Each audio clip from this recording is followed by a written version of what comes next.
In the ancient lands of the Near East, long before kingdoms rose and fell, long before the nation of Israel existed, there lived a man whose journey of faith would shape the identity of millions across history. His name was Abraham, originally Abram, a wanderer, a shepherd, and a man called to trust in something greater than himself. His story, and the story of his son Isaac, stands at the heart of biblical tradition. It is a story of promise, hope, uncertainty, and ultimately, a test that challenged the very core of Abraham's faith. Before Abraham ever became a father, his life was marked by movement. He lived in Ur of the Chaldeans, a thriving ancient city along major trade routes. According to the biblical narrative, God spoke to Abram with a remarkable command: leave your homeland, your relatives, and everything familiar, and go to a land that would be shown to him. Along with this command came a promise, that Abram would become the father of a great nation, that his descendants would be numerous like the stars of the sky, and that through him, all the families of the earth would be blessed. But there was an obstacle. Abram and his wife Sarah were old, well past the age of childbirth. Yet the promise remained. And so, with quiet trust, Abram began the long journey westward, traveling with his wife, his nephew Lot, and his household servants. They moved through deserts, hills, and valleys until eventually settling in the land of Canaan. But for many years, despite the promise, there was still no child.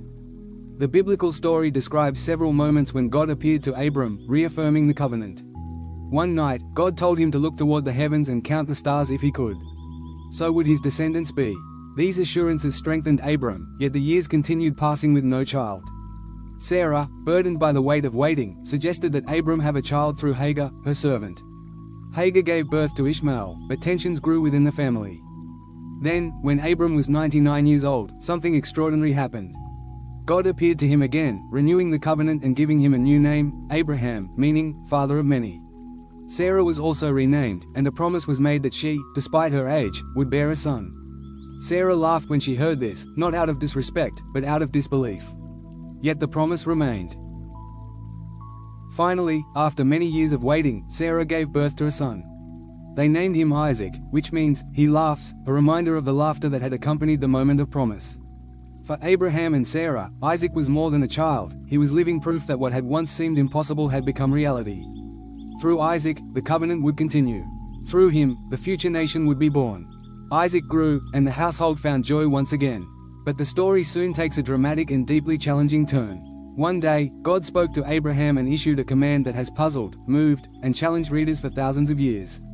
God told Abraham to take Isaac, his only son by promise, to the land of Moriah and offer him as a sacrifice. The command is shocking. It raises questions about trust, loyalty, and faith. The biblical text does not describe Abraham arguing or resisting. Instead, early the next morning, he prepared for the journey.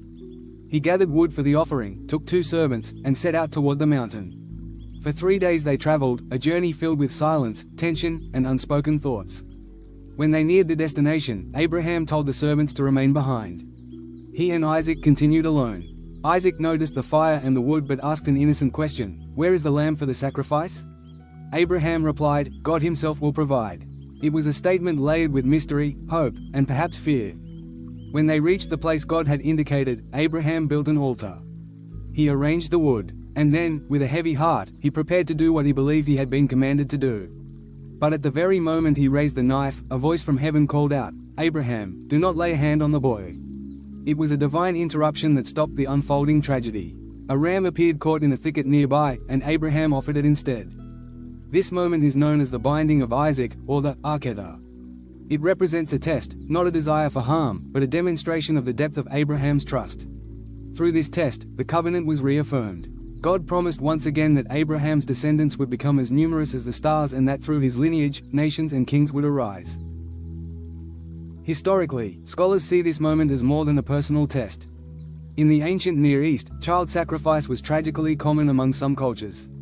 By stopping Abraham, the story establishes a clear message: the God of Israel rejects such practices.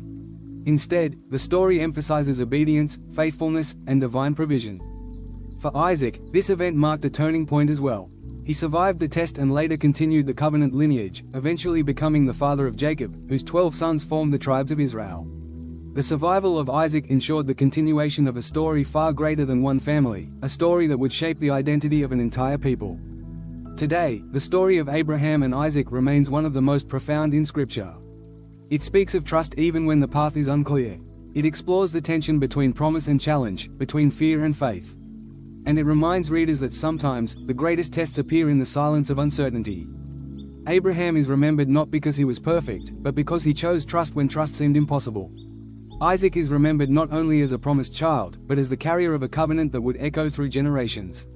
Their story teaches that faith is not always easy, but it can lead to moments of transformation that alter the course of history. This is the story of Abraham and Isaac, of promise, sacrifice, faith, and the enduring belief that even in the most difficult moments, God provides.